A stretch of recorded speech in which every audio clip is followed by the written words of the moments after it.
Louvado seja o nome do nosso Senhor Jesus Cristo. Boa tarde. Meu nome é Odilon. Eu sou lá de Bueno Brandão, comunidade Senhor Bom Jesus. Sou esposo da Carla. Semana que vem nós estamos fazendo 5 anos de casado. Uhul! E pai da Isabel. Essa menininha que está correndo por aí, está dando tchau para a turma. Pessoal, eu queria chamar a atenção para a importância desse tema, desse dia em que nós estamos vivendo hoje. Leandro já trazia para nós a perspectiva em que foi desenvolvida, em que Deus havia inspirado o coração de São João Paulo II com relação à teologia do corpo. Mas eu gostaria de lembrar ainda, São João Paulo II era devoto de Nossa Senhora de Fátima, ele era próximo da irmã Lúcia, nós sabemos que ele se encontrou algumas vezes com a irmã Lúcia, o seu atentado, inclusive, foi no dia de Nossa Senhora de Fátima, dia 13 de maio, e ele encarava a teologia do corpo como uma resposta às revelações realizadas por Nossa Senhora de Fátima aos 3 pastorzinhos. Uma das revelações dizia que os erros da Rússia se espalharia pelo mundo. E nós estamos colhendo os frutos dos erros da Rússia até hoje, não só com relação ao tipo de governo, mas enfim. Então, a teologia do corpo para São João Paulo II é uma resposta para a humanidade, diante da necessidade que nós temos de, novamente, nos aproximarmos do Senhor e olhar para o nosso corpo, olhar para a nossa sexualidade da maneira como Deus vê. Não na maneira como nos é proposto, não na maneira como, de uma forma equivocada, nós somos empurrados como uma enxurrada sobre os nossos corações e nossos pensamentos na mídia, na cultura e etc., mas da maneira como Deus vê a cada um de nós, a maneira como Deus enxerga o nosso corpo, a nossa sexualidade.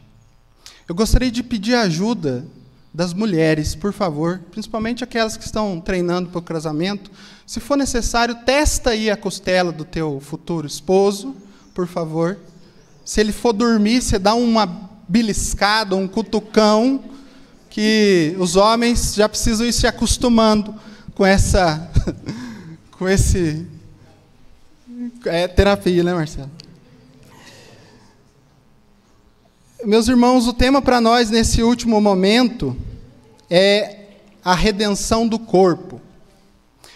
São João Paulo II trabalhou durante muito tempo a teologia do corpo, as catequeses sobre a teologia do corpo, de modo a resgatar no coração da igreja a beleza que existe no projeto de salvação de Deus para com a humanidade no que tange o corpo humano, como um veículo específico para a nossa salvação, um veículo específico da vida espiritual, ou seja, a nossa salvação se dará por inteiro.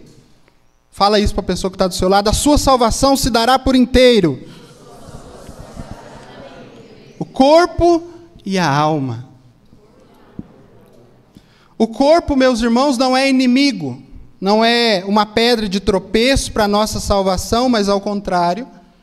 Tudo aquilo que se refere aos desejos corpóreos, obviamente, incluindo os desejos sexuais, precisam também ser redimidos, precisam também ser colocados sob a ordem do Espírito. E é isso o que São João Paulo II vem dizer para nós nesse momento, sobre a necessidade da redenção do corpo, de olharmos para o corpo da maneira como Jesus nos olha, da maneira como Deus sonhou para nós. Mas acontece que ao longo do caminho, a humanidade escolheu, por livre e espontânea vontade, se afastar de Deus. Escolheu negar o dom de Deus. O pecado original, como nós sabemos, enfraqueceu a natureza humana.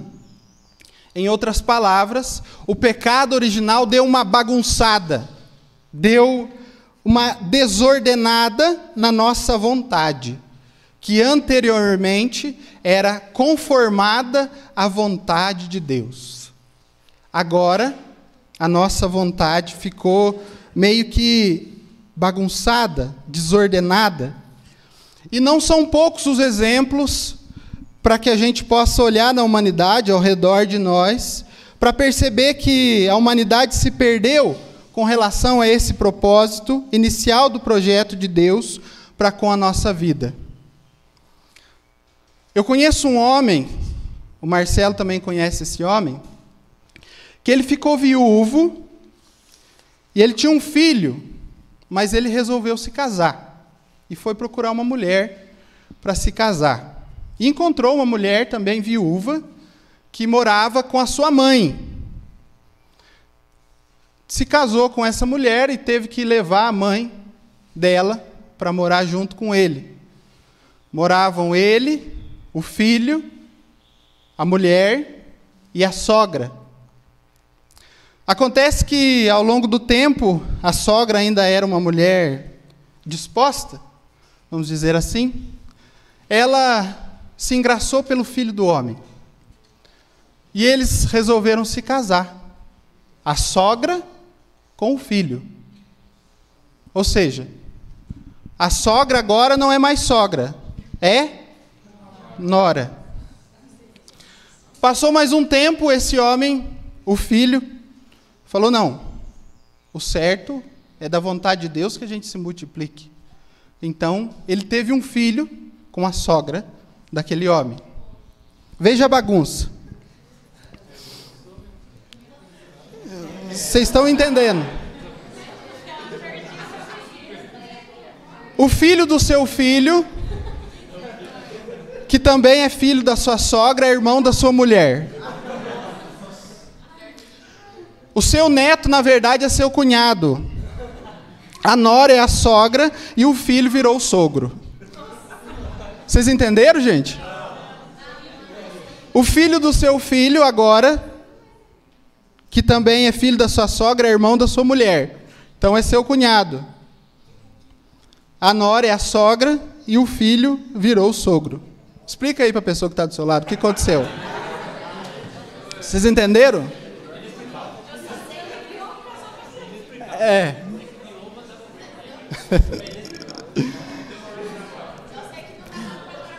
Na verdade, não, minha sogra é uma santa. Na verdade, gente, isso é um poema nordestino, é uma música nordestina, mas eu quis trazer esse poema para tentar ilustrar um pouco a bagunça que causou em nós o pecado original. A bagunça que causou em nosso coração, a confusão que o pecado causa dentro de nós. Deus quis manifestar o seu amor, meus irmãos, a sua bondade, como Leandro já dizia, criando o homem e a mulher. O homem e a mulher é a manifestação da bondade de Deus. E Deus quis que essa união entre o homem e a mulher refletisse o seu amor. Então, é do agrado de Deus que nós nos unamos, homem e mulher. A unidade entre o homem e a mulher, vivida no paraíso, era o plano inicial do Pai para com todos nós. Aquele texto que o Leandro já trazia em Gênesis 2. Não é bom que o homem esteja... Não é bom que o homem esteja só. Não é bom. Interessante que se a gente for olhar para o diálogo de Jesus com o jovem rico vai perguntar para Deus, para Jesus Cristo, o que eu tenho de fazer de bom para receber a vida eterna.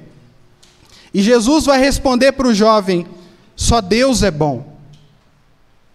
Ou seja, a unidade entre homem e mulher é boa por causa de Deus. Deus é quem faz a bondade da nossa união. Nós agradamos a Deus com um casamento, com um relacionamento, na medida em que estamos próximos dEle. Aí a gente chega a uma conclusão importante. A minha felicidade não depende da minha esposa. A sua felicidade não depende do seu namorado, da sua namorada, do seu futuro marido, da sua futura esposa. Mas a sua felicidade depende de Deus. E a presença de Deus nos nossos relacionamentos é aquilo que vai transformar algo que fora da graça de Deus é algo trágico, é algo perverso, em algo bom. Muito bom. Para quem não casou, eu posso falar para vocês. Casar é bom. É bom. Porque a vontade de Deus é boa. A vontade de Deus é boa. E isso, meus irmãos, já esclarece um punhado de questionamentos com relação à sacralidade da união matrimonial. E o diabo, sabendo disso, ele ataca a criação de Deus, já que não pode atacar diretamente a Deus. Ele ataca exatamente na unidade entre o homem e a mulher. É aí que o diabo vai e pega Adão e Eva, na unidade. Ele propõe o rompimento desta união, que gera uma desordem entre os próprios Adão e Eva e Deus. Veja, Adão era quem submetia a terra, os seus animais. Agora, ele era submetido à vergonha de estar nu. Adão era livre para conviver com Deus, escutava os passos de Deus no paraíso. Agora, tinha medo de Deus. Se viu como um intruso no paraíso, porque, como vai dizer em 1 João, no capítulo 4, aonde há amor, não há temor. Adão se viu com medo de Deus, depois do pecado original. Eva, que era fecunda do amor de Deus, agora carregava a culpa de ter desconfiado do seu amor. Eva, que seria uma auxiliar, ou seja, alguém para contribuir para com o projeto de Deus, apresentou a tentação para o seu marido. Percebam a tragédia que foi e que é o pecado em nossas vidas, na vida da humanidade. Adão, a figura masculina, a cabeça, a decisão, a firmeza, se transformou daquele que terceiriza. A culpa é da minha mulher. Foi aquela que o Senhor colocou comigo, que me deu de comer o fruto proibido. Percebem a diferença? O movimento entre o projeto de Deus, a vontade de Deus para com aqueles homens, para com os nossos pais, a humanidade, e após o pecado, a transformação que foi realizada em seus corações. Meus irmãos, o fruto dessa situação que a humanidade escolheu na pessoa de Adão e Eva, que nos leva a experimentar o eros, ou seja, o amor entre o homem e a mulher, o amor carnal, o amor sexual, como um impulso fundamental que nos arrasta para baixo. A culpa é do pecado original, que nos faz enxergar o eros e perceber ele como de uma maneira equivocada, falsa, imperfeita e obscena. pecado original. Gostaria que você tomasse junto comigo o livro de São Mateus, no capítulo 5. Dá uma cutucada aí no teu cônjuge. Acorda, fala para ele.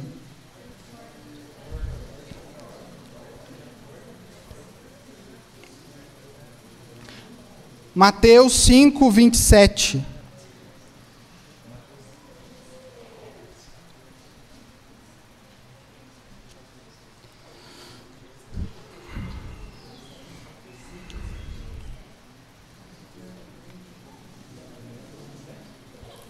Mateus 5, 27.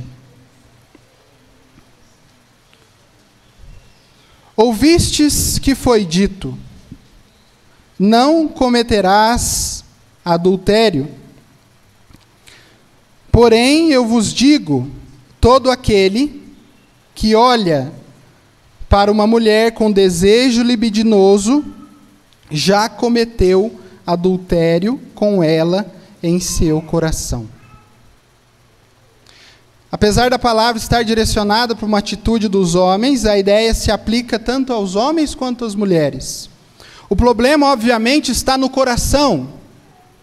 E quero chamar a atenção de vocês para isso. A vivência da luxúria, a vivência de um amor desordenado, numa vida matrimonial, se resume não como uma entrega ao outro, não como uma doação, mas como uma busca incessante pela satisfação pessoal. O Papa nos alerta que essa luxúria pode ser vivida inclusive dentro do casamento. A luxúria não é algo apenas externo à vida de casado. E eu quero dizer para vocês que estão se preparando para esse momento, trabalhando essa decisão em seus corações, não é uma mágica o sacramento. O sacramento não é como que um pó de pirlim-pim-pim que vai resolver todos os problemas que vocês têm hoje, de diferença, de bagagem que vocês trazem, de vivência, de costumes. De jeito nenhum. Por isso que os pecados que muitas vezes afligem o relacionamento no namoro, no noivado, podem se arrastar. E se nós não clamarmos a graça de Deus, para que o nosso coração se cure, tenha uma reorientação neste sentido, nós podemos sofrer, inclusive no casamento, de uma forma muitas vezes ampliada, das situações difíceis que vivemos enquanto no namoro. O Papa vai dizer que muitas vezes o homem usa o amor para obter o sexo. E a mulher também pode usar do amor para uma satisfação mais emocional, para se sentir amada. Mas, da mesma forma, o uso do outro é a vivência equivocada, errada, da vontade de Deus para com a nossa união, enquanto homem e mulher. Portanto, o importante é que nós precisamos de uma reorientação sexual de acordo com o plano original de Deus, ao nos criar homem e mulher. Aonde foi que Jesus Cristo, meus irmãos, realizou o seu primeiro milagre? Na onde? Uma festa de casamento. Nas bodas de Caná. Havia acabado o vinho. E Jesus veio trazer o vinho novo. O vinho novo do nosso relacionamento com Deus é o vinho do ágape, que vem envolver o eros e direcionar o seu olhar para Cristo. Direcionar o seu olhar para o corpo redimido, para o corpo lindo, salvo. O vinho novo que Jesus nos oferece é exatamente o seu amor, que irá reordenar o eros que costuma gritar dentro de nós de uma maneira errada. E a constatação dessa fraqueza, meus amigos, dessa necessidade de reorientação, é fundamental para quem já é casado, mas principalmente para os namorados, que irão ainda dividir a vida de uma forma mais intensa a partir dessa decisão. Portanto, é necessário que o nosso olhar para com o nosso companheiro, companheira, o nosso namorado, namorada, ao olhar para ele, ao olhar para ela, você precisa querer ver Cristo. Você precisa enxergar a Cristo, porque é Cristo quem dará sentido à vida de casado. É Cristo quem dará sentido diante dos momentos de alegria e diante dos momentos de dificuldade. A redenção do corpo, meus irmãos, não se trata de uma vivência a partir de um catálogo de erros e de pecados. Não é isso. Deus quer nos colocar acima da lei. Não que a lei não se aplique a nós, mas que, por não haver desejo de infringir a lei, portanto, ela não é um peso, um limitador para as nossas vidas. Não é necessário que haja uma lei que te impeça de matar o seu melhor amigo. É necessária essa lei? Por que não é necessária? Porque nunca passou pela sua cabeça matar o seu amigo, o seu melhor amigo. Ora, a lei não é mais um limitador para nós. Eu não estou mais sob o jugo da lei, porque o que me impede de não matar o meu melhor amigo é o amor e não a regra. O que me faz obedecer a Deus no meu namoro, vivendo a castidade, não é a regra, mas o amor que eu tenho por ele e por ela, sim, mas muito mais o amor que eu tenho por Cristo. É o amor que eu tenho por Jesus Cristo que me faz lutar todos os dias para viver a castidade. É o amor que eu tenho e a resposta que eu tenho que dar para Ele ter morrido na cruz, que eu preciso me esforçar, que eu preciso me mortificar para fazer a sua vontade. Cutuca de novo o seu namorado, seu noivo, marido que está dormindo aí. Fala para ele assim: a redenção do corpo passa por algumas etapas. Não estou escutando. A redenção do corpo passa por algumas etapas. Primeira delas, a adesão ao Evangelho. Jesus Cristo, no início da sua missão, Ele apresenta o reino de Deus, pedindo a conversão. Arrependei-vos e crede no Evangelho. Depois Pentecostes, aquela multidão vendo a experiência que os discípulos e aquelas pessoas que os acompanhavam viveram, eles chegaram e perguntaram a Pedro: o que devemos fazer?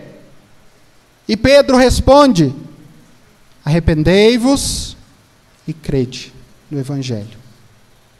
É necessário um desejo de conversão em nossos corações. O nosso relacionamento precisa estar a caminho da santidade, a caminho do Evangelho, da vontade de Deus.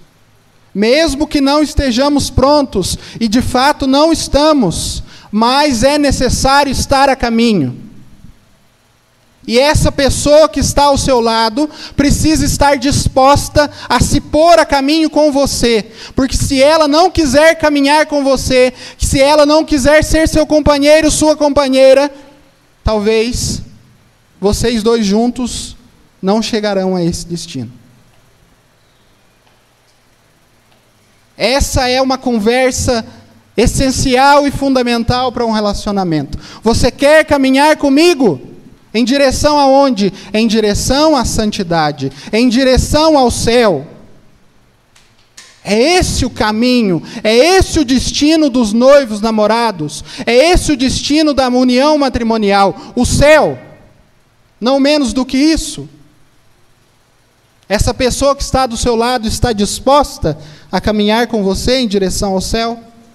Essa pessoa que está ao seu lado tem te ajudado a caminhar com você em direção ao céu? Ela precisa. Nós precisamos nos ajudar. Esse, uma primeira etapa. Uma segunda etapa. A permitir-se adentrar na dinâmica do Espírito. É necessário, meus irmãos, contar com a graça, porque sozinhos nós não somos capazes. Como vai dizer São Paulo, Deus derramou em nossos, o amor de Deus foi derramado em nossos corações pelo Espírito Santo que nos foi dado. Você não pode ignorar o dom do Espírito Santo na sua vida, de namorado, de namorada, de noivo, de noiva, de casado. O Espírito Santo, o dom de Deus, não pode ser ignorado. O Papa diz que Cristo sobe ao céu com seu corpo glorioso para também inspirar os nossos corpos novamente com a vida. É como se Jesus puxasse de novo o ar, trouxesse para dentro dele, com o seu sacrifício na cruz, toda a nossa humanidade, todo o nosso ser, incluindo os nossos corpos. Jesus inspira, dá uma respirada, uma cafungada e inspira bem profundo. Jesus Cristo inspira. Esse puxar do ar é o movimento contrário de Adão e Eva, que expulsaram o dom de Deus de suas vidas quando pecaram. É como se Adão e Eva tivessem expirados o dom de Deus, tivessem soprado. Ao negar a vontade de Deus, ao desconfiar do seu amor. E interessante que essa dinâmica permanece na nossa vida cristã. Quando nos alimentamos do corpo e do sangue de Cristo no altar, nós inspiramos a graça. Quando comungamos, nós inspiramos a vontade de santidade.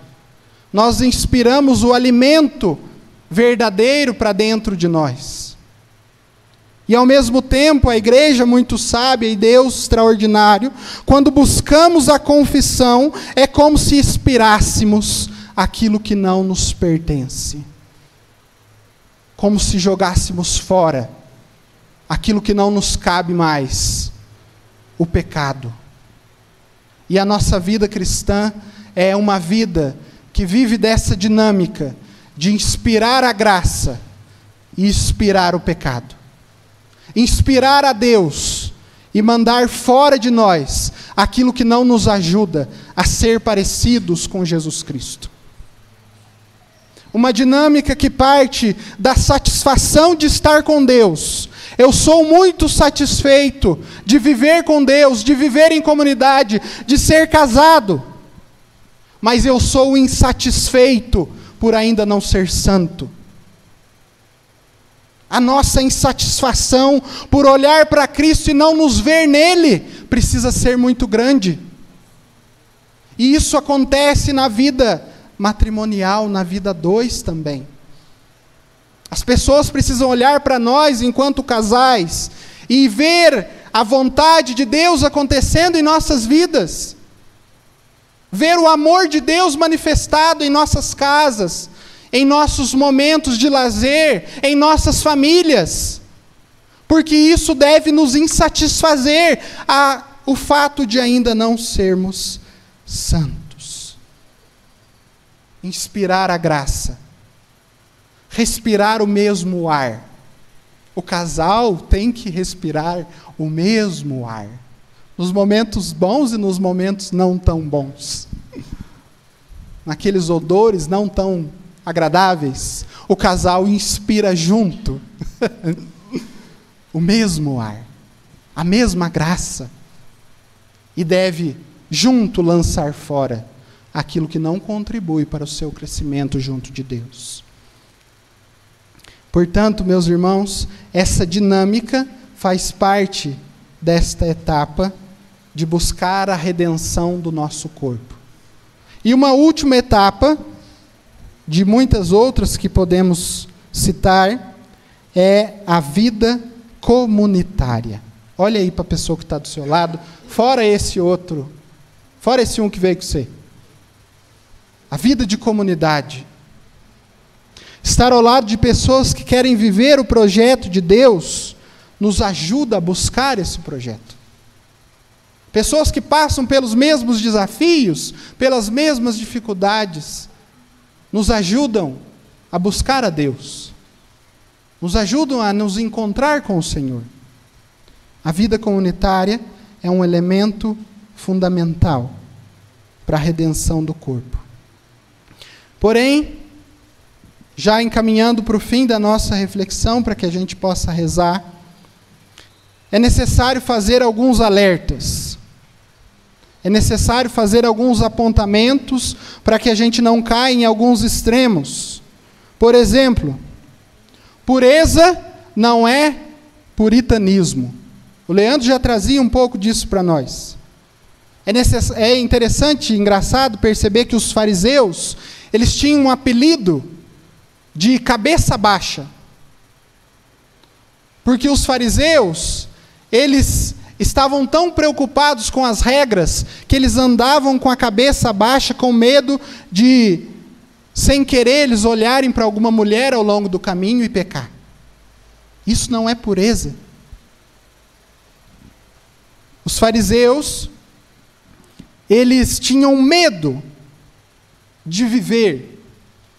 Eles estavam presos às suas regras, mas o coração, como o próprio Jesus disse para eles, estava longe, longe de Deus. O puritanismo não é livre, mas preso às leis, de modo que quem externamente a cumpre, mas o coração permanece à distância da vontade de Deus. A pureza é muito mais um ato, um resultado, uma tradução daquilo que nós vivemos junto com Deus. Portanto, a pureza não é puritanismo. Fala isso para a pessoa que está do seu lado. Pureza não é puritanismo. Um segundo alerta. Não desconfie do poder da cruz. Não desconfie do poder de Jesus Cristo em te fazer, do desejo de Jesus de te fazer santo, junto com Ele.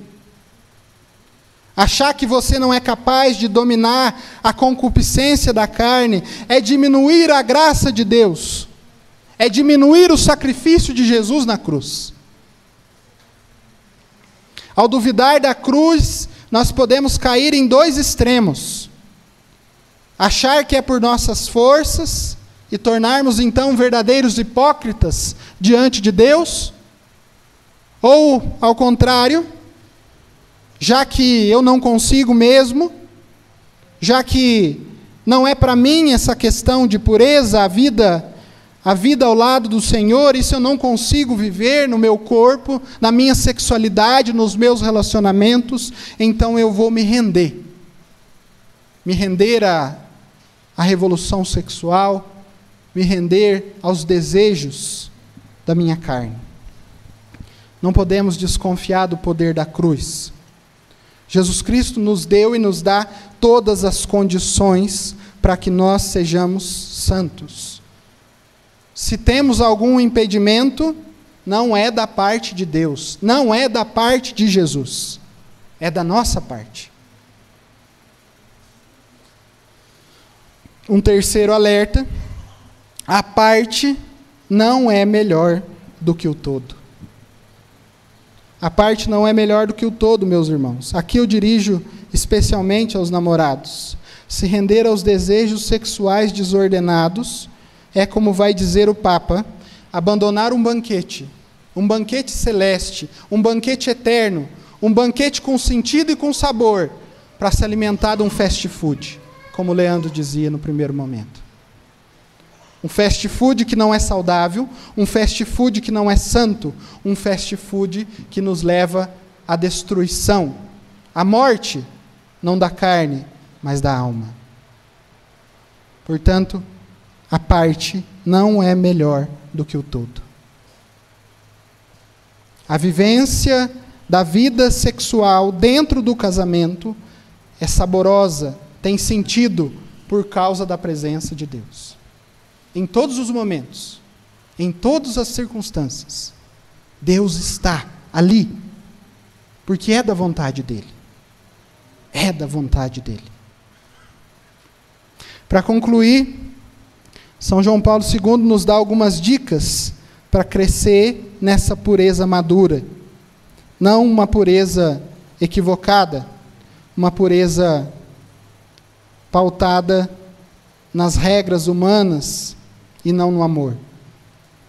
O cultivo de gestos simples traduz numa decisão interior. O que o Papa quer dizer com isso? Se você não consegue dizer não a uma batata frita, se você não consegue dizer não a um prestígio, dificilmente você vai conseguir dizer não à indulgência da luxúria. Se você não mortifica a sua carne nas pequenas coisas, as grandes coisas já foram entregues. Acrescente aqui a prática do jejum para o fortalecimento da vontade. Você, casal de namorado, já jejuou junto? Você, casal de namorado, já fez um propósito junto com Deus, junto? Uma vida de oração, além da vida de oração pessoal, além da vida comunitária, uma vida de oração a dois, desde o momento do namoro? É necessário desejar isso, cultivar isso desde já em nossos corações. Segunda dica que o Papa nos dá: abandone o que te faz pecar, o que promove esses maus desejos em seu coração. Se é o celular, restrinja o uso do celular, o uso das redes sociais. É o computador, é a televisão, é o seu tempo ocioso. Faça um exame na sua vida. O que é que te faz pecar nessa área? O que te enfraquece? É necessário abandonar as práticas, fugir do pecado. Fugir do pecado. Isso é uma atitude de coragem, é uma atitude de força. Não é covardia. Fuja. Perna para quem tem. Fuja do pecado. Não aposte corrida com o pecado, não, meu irmão. Não tiram a queda de braço com o pecado, não, que você vai perder. Nós perdemos. Perceber onde nós temos caído e decidir-se por Deus. Faz uma pergunta aí para o seu amado, para a sua amada. Você quer se decidir por Deus junto comigo?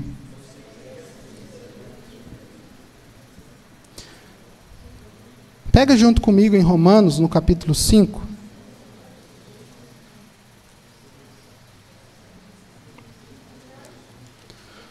Romanos 5.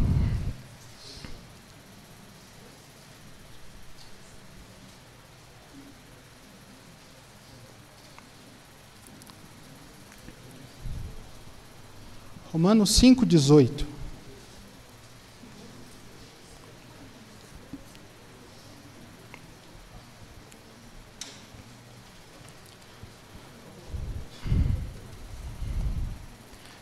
Por conseguinte,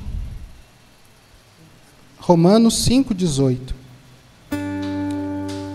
Assim como pela falta de um só, resultou a condenação de todos os homens, do mesmo modo, da obra de justiça de um só, resultou para todos os homens a justificação que traz para a vida. A redenção do corpo é viver a vida de Deus.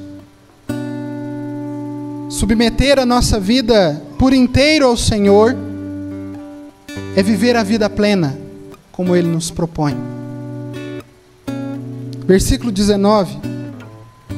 De modo que, como pela desobediência de um só homem, todos se tornaram pecadores, assim, pela obediência de um só, todos se tornarão justos. O justo, Jesus Cristo, nos faz também justos. O digno Jesus Cristo nos faz também dignos. O santo Jesus Cristo quer também cada um de nós santos. Santos, nada menos do que isso. Ao modelo de Cristo, ao exemplo de Cristo, com a graça de Cristo. Feche seus olhos. Traga ao seu coração agora todas as suas dificuldades, todos os desafios que porventura você tenha enfrentado no seu namoro, no seu casamento, para viver a vontade de Deus.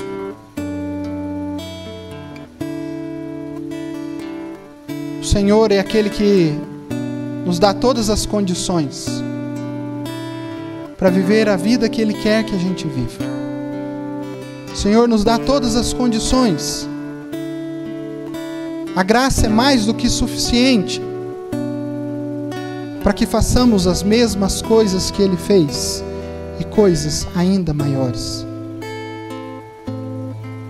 Se para nós é um milagre a vida casta, a vida pura, é isso que precisamos clamar ao Senhor. Se para nós é um milagre não viver a luxúria dentro dos nossos relacionamentos, não viver a luxúria em cada olhar, em cada situação em que vivemos, na internet, nas redes sociais, nos outdoors, na televisão, na cultura, nas conversas, é o Senhor quem vai nos redimir. É o Senhor quem vai elevar os nossos corpos para a estatura dEle, nos tirar do chão, nos tirar, muitas vezes, da lavagem do pecado e nos colocar no banquete eterno, destinado aos amigos de Jesus. Aos amigos de Jesus. Você, enquanto casal, precisa ser amigo de Cristo.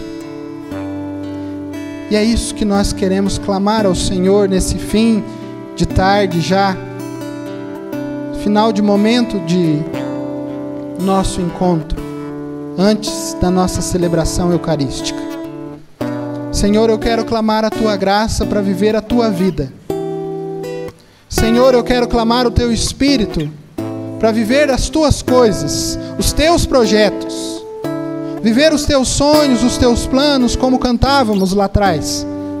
Senhor, derrama do Teu Espírito, para que eu e meu namorado, eu e meu esposo, minha esposa, possamos viver a Tua vontade, Senhor. Porque eu já percebi que por minhas próprias forças, nós dois juntos para o buraco. Pelas nossas próprias forças, Senhor, é um cego guiando outro cego, mas vem iluminar a nossa vida de relacionamento, vem iluminar a nossa sexualidade, Senhor, vem iluminar os nossos corpos, para que possamos enxergar um no outro a Ti, Jesus, enxergar a Ti no meu irmão, na minha irmã, enxergar a Ti, Senhor, no meu namorado, na minha namorada. Vem, Espírito Santo de Deus. Vem, Espírito Santo de Deus. Vem nos elevar para esse novo patamar, Senhor. Vem nos colocar nesse novo patamar nessa tarde. Daqueles que querem viver a vida que o Senhor tem para nós, de uma forma plena, não em partes, não pela metade, não com concessões aqui e ali. Vem, Espírito Santo. Vamos rezar, meus irmãos, faça esse esforço mais um pouco em seu coração. É necessária essa graça para nós. É necessário, é importante para o seu relacionamento. Clame o Espírito Santo. O mundo espera de nós uma resposta, e é uma resposta de santidade, é uma resposta de conversão. Vem, Espírito Santo de Deus. Vem, Espírito. Vem nos colocar nesse novo lugar, Senhor. No lugar dos amigos, no lugar da obediência, no lugar daquele que escuta a tua voz e que não nega o teu dom, que não desconfia da tua cruz, que não quer viver um puritanismo externo. Ó Espírito Santo.